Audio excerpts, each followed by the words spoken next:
ஞான சித்தர் ஓம் ஸ்ரீ ராஜயோக குரு சரணம். யோக ஞான சித்தர் ஓம் ஸ்ரீ ராஜயோக குரு சரணம். மனிதன்னா சுமைகள் இருக்கும். எப்படி அந்த சுமைகள் ஏற்படுது?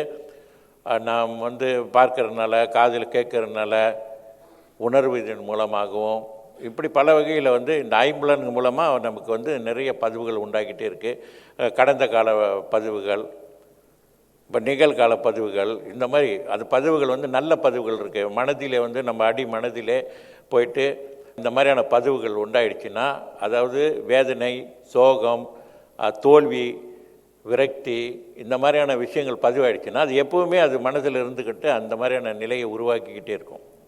எப்பொழுதெல்லாம் வாய்ப்பு கிடைக்கின்றதோ அப்பொழுதெல்லாம் வேதனை உண்டாக்கிக்கிட்டே இருக்கும். இப்போ நல்ல பதிவுகள் இருக்குது. அது நல்ல பதிவுகள் வெற்றி, விவேகம், எதையும் சாதிக்கக்கூடிய தன்மை, ஆளுமை, இப்படி பேச்சாற்றல், இந்த மாதிரி எல்லா திறன்களும் வெற்றிகளும் பெறக்கூடிய நிலை, இந்த மாதிரி விஷயங்கள் பரவாயில்ல.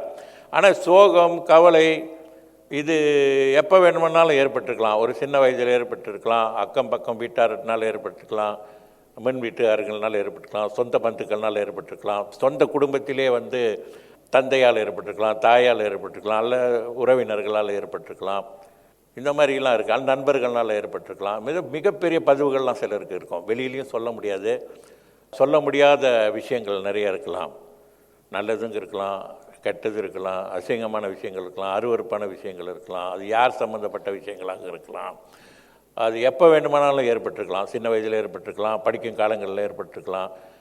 இவைகள் அனைத்துமே யோக சக்தியின் மூலமாக மிக மிக சுலபமாக எளிதிலே வெளியாக்கிடலாம் இந்த பதிவெல்லாம்.